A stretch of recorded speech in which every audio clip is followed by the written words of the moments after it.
Hadis ke-67 diriwayatkan an Ibni Abbas dari Sayyidina Abdullah ibn Abbas radhiyallahu anhuma anna Abu Bakrin, sesungguhnya Sayyidina Abi Bakar, kharaja, keluar,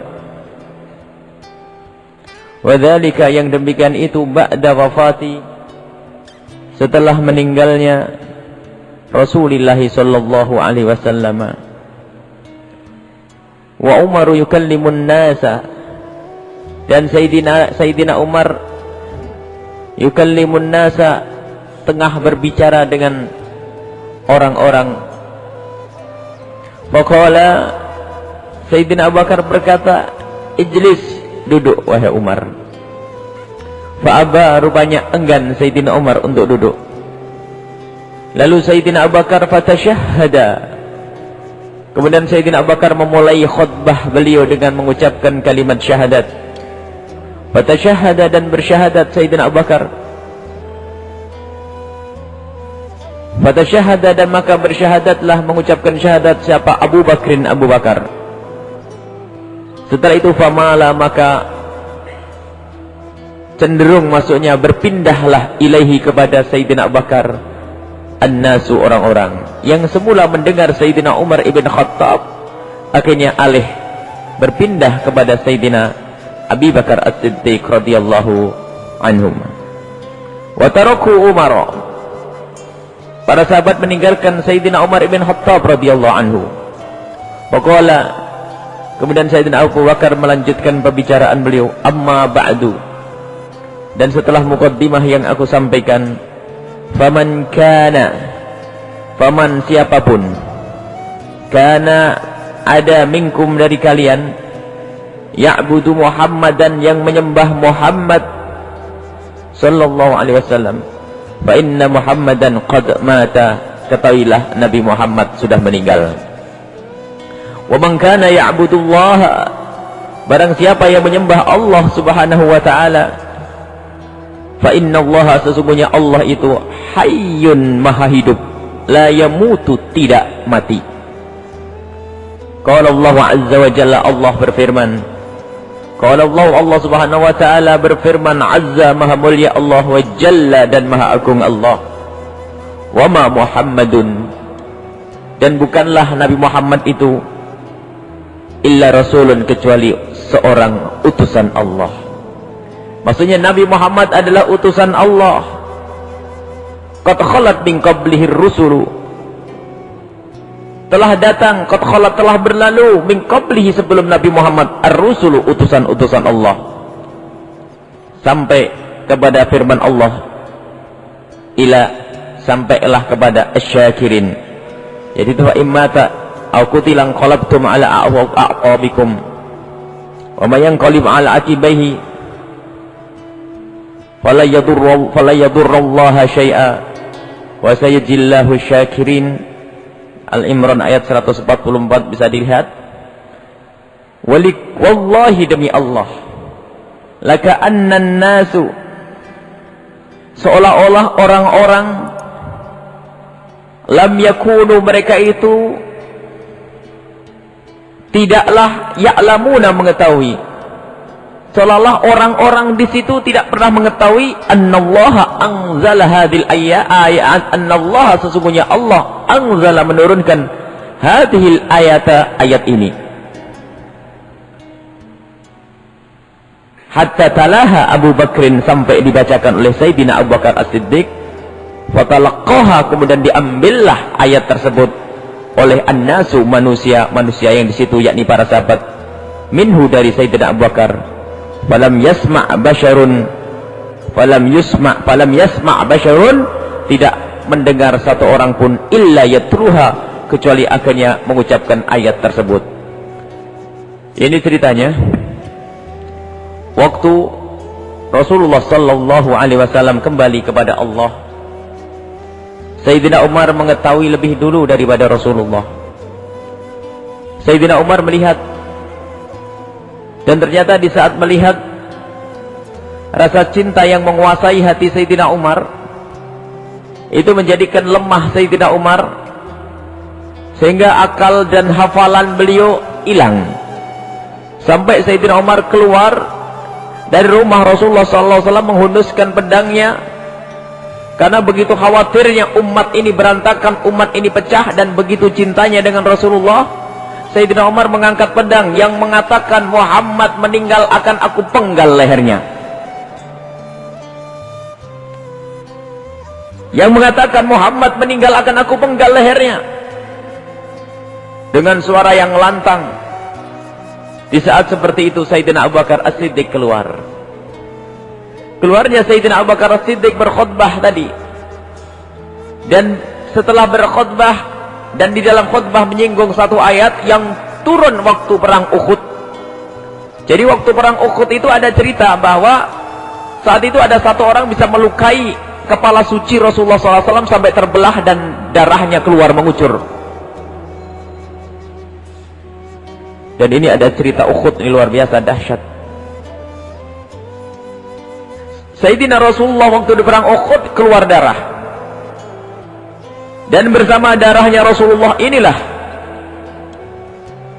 orang-orang kafir yang membunuh ini memberikan informasi bahasanya aku telah membunuh Muhammad.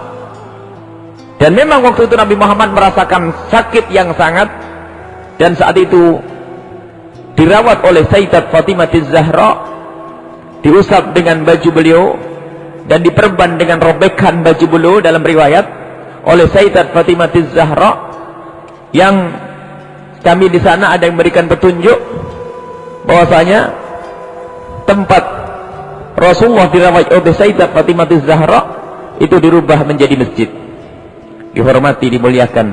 Zaman masa kalau tidak salah Daulah Utsmaniyah. Dan Nabi Muhammad di situ merasa tidak nyaman, akhirnya Nabi Muhammad pergi ke tempat sebelah, bersembunyi di balik gua. Dalam cerita itu, gua itu ada batu yang hendak jatuh dan ditahan malaikat. Sampai hari ini pun ternyata batu itu tidak jatuh, dan kalau disaksikan memang seolah-olah akan jatuh. Sampai hari ini, terakhir kami umroh sampai ke tempat itu, dan seandainya ini dikatakan dusta tidak akan membahayakan Rasulullah, tapi cerita itu memang sesuai seperti itu. Ada yang mengatakan oh tidak benar cerita itu, yang tidak percaya tidak percaya, yang percaya dan tidak bertentangan dengan syariat. Kemudian setelah itu Nabi Muhammad merasa tidak aman di tempat tersebut, akhirnya pindah nyebrang dari tempat yang beliau dirawat, yang saat ini bekas masjid yang digunakan untuk menghormat bekas dirawatnya Rasulullah ini sudah tidak ada lagi dan menjadi tempat sampah. Kemudian pergilah Rasulullah jauh ke satu tempat, dan di situ ada sebuah gua. Ada yang memberikan informasi, gua itu katanya harum sekali. Harum, tidak dikasih minyak, katanya harum. Benar dan tidaknya harus dibuktikan. Kita bukan orang yang bisa membuktikan secara pasti, cuman kita penasaran, akhirnya kita juga naik ke tempat tersebut, dan memang baunya harum karena darah Nabi Muhammad mengucur di situ, darah dari kepala suci beliau mengucur di situ. Dikatakan bahasanya harumnya itu karena darahnya Rasulullah sallallahu alaihi wasallam. Dan kami datang ke tempat itu, memang menemukan bau harum karena guanya sempit seperti itu, dan memang aman kalau untuk bersembunyi dari kejaran orang-orang kafir waktu itu. Harum, karena harum sekali ya kami penasaran bahwa barangkali memang ada ditaruh minyak. Kalau taruh minyak, kalau saya oleskan di tangan kan lumayan bagus.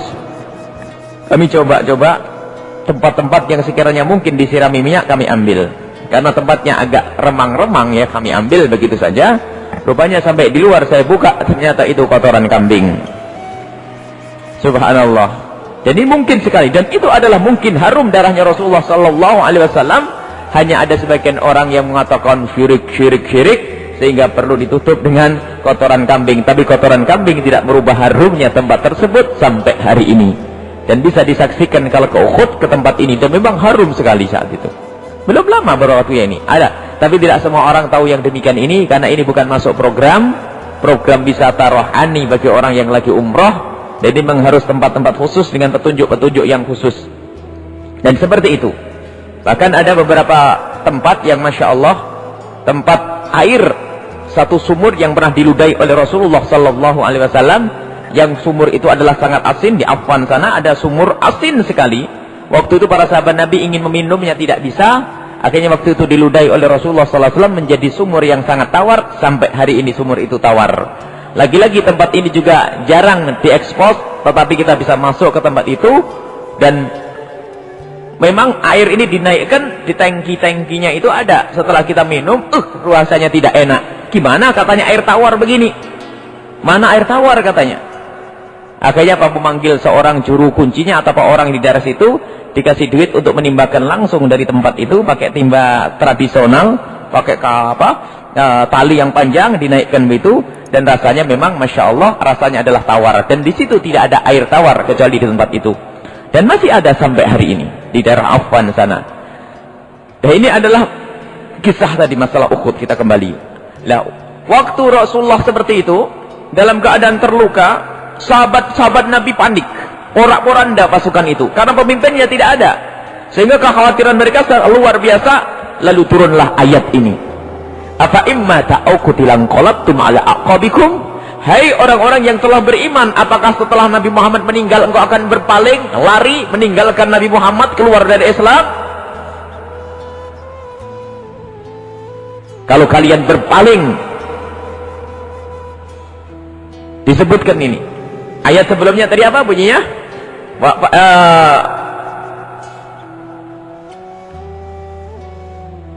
Mana ayat tadi?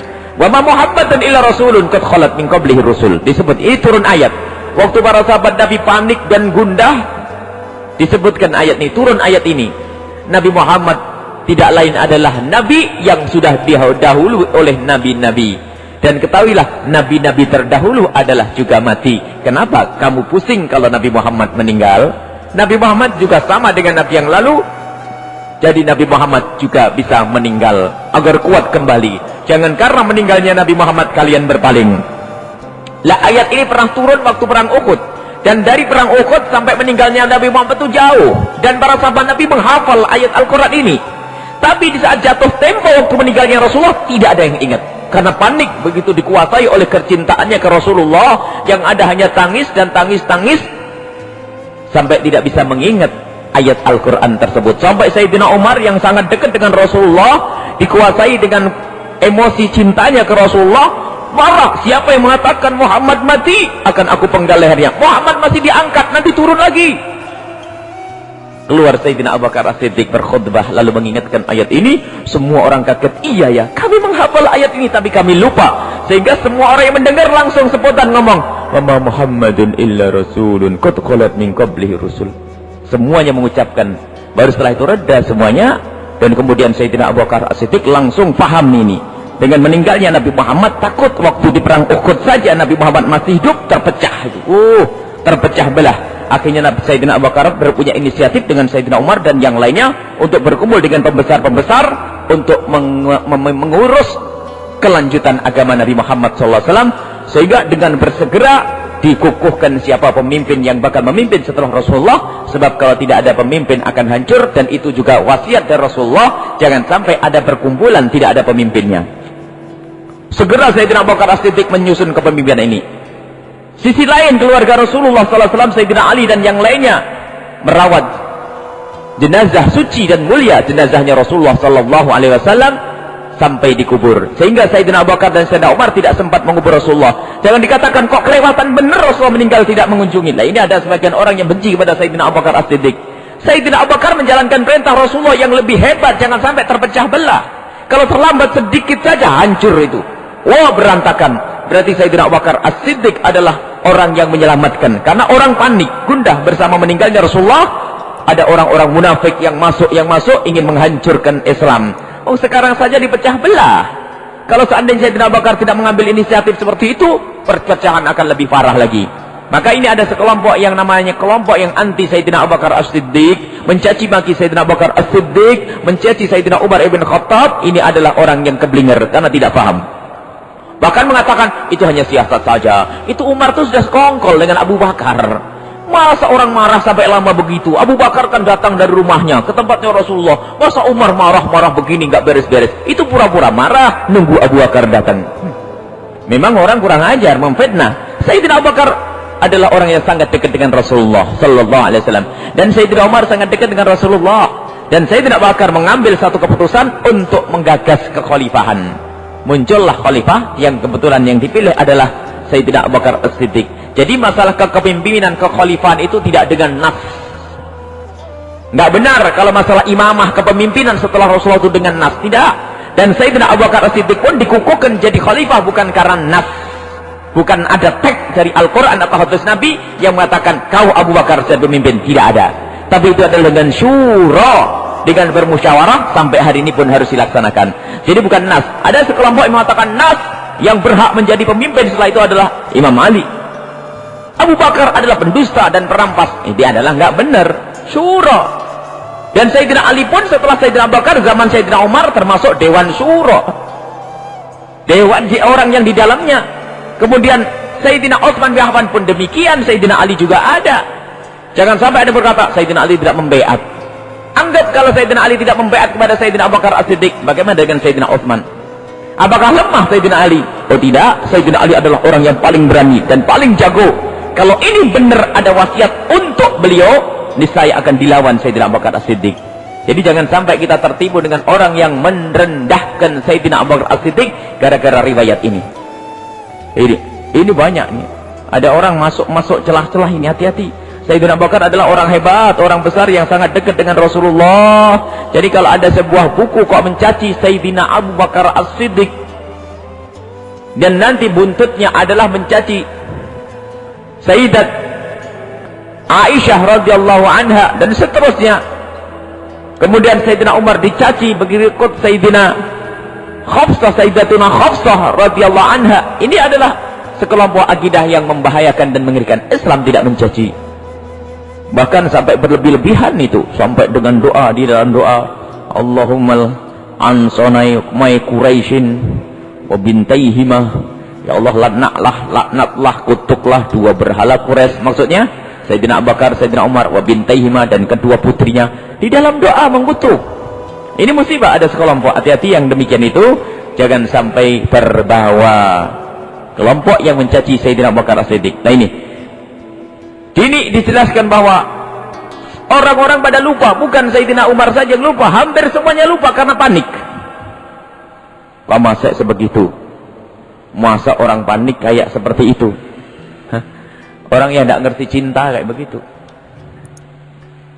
Sementara cintanya Sayyidina Umar bin Khattab pernah diuji di depan Rasulullah. Ya Rasulullah, sungguh engkau lebih aku cintai melebihi dari semuanya kecuali diriku sendiri ya Rasulullah.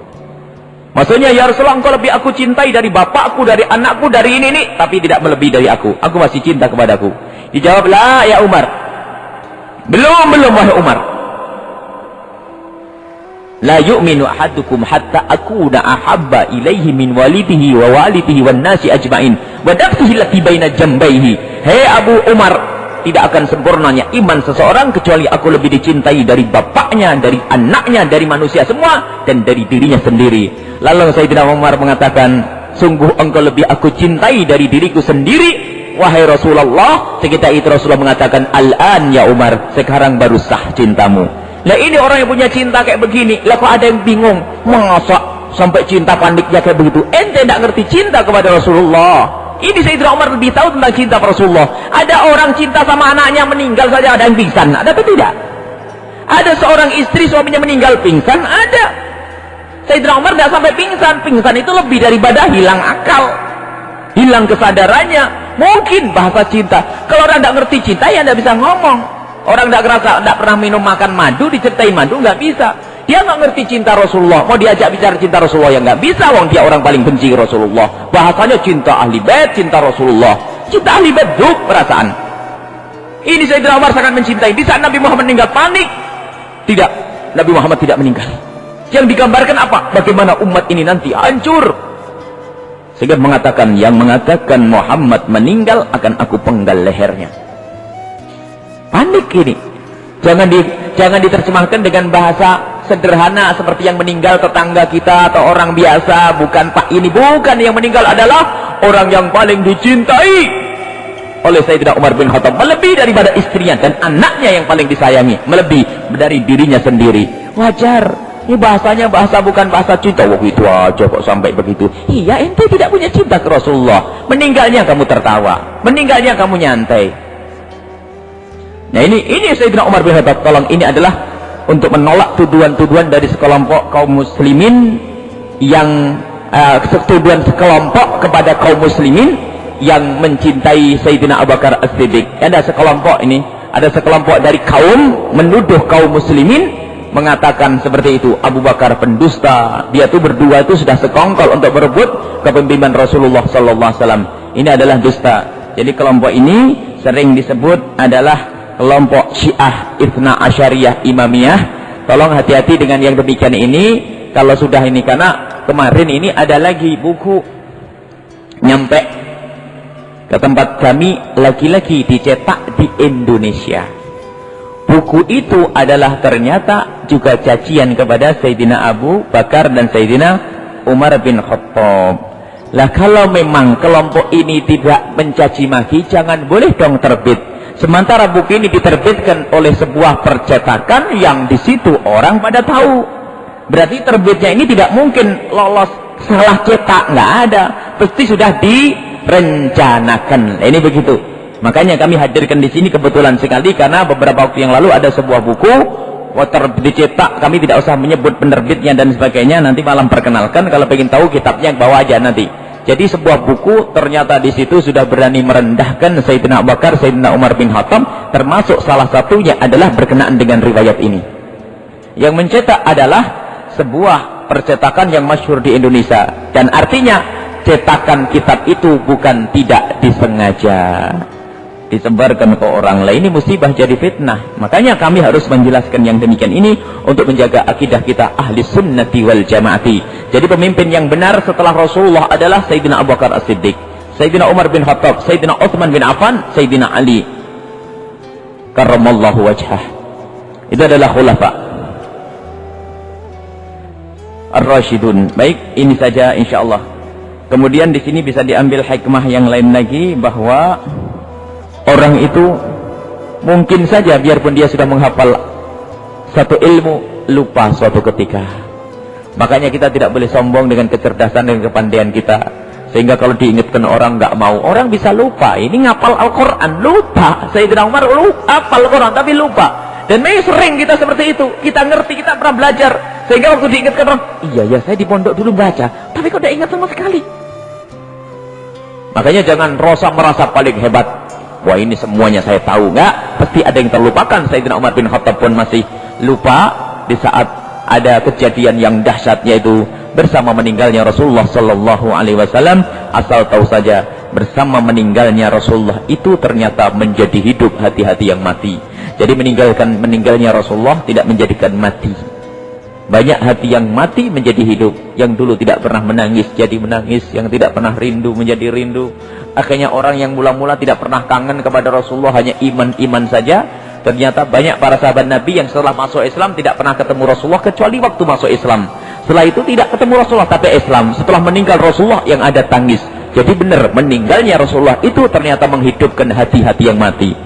Banyak. Jadi perlu insyaallah kita membuat satu pengajian, insyaallah satu mohon diingatkan, kita ingin bercerita tentang perjalanan Rasulullah di akhir kehidupan beliau saat menghadapi kematian yang sungguh luar biasa dahsyat. Mulai dari wasiat-wasiat beliau yang Masya Allah, meninggalnya Rasulullah perlu untuk dibaca, seperti halnya kelahiran Nabi Muhammad SAW membawa berkah dan kenikmatan, dan meninggalnya Rasulullah itu tanda kesempurnaan agama. Dan itu pun juga sebetulnya kenikmatan. Memang meninggalnya Nabi Muhammad, meninggalnya itu sendiri adalah musibah bagi kita. Akan tapi sisi lain adalah kesempurnaan agama adalah bersama perginya Rasulullah Sallallahu Alaihi Wasallam.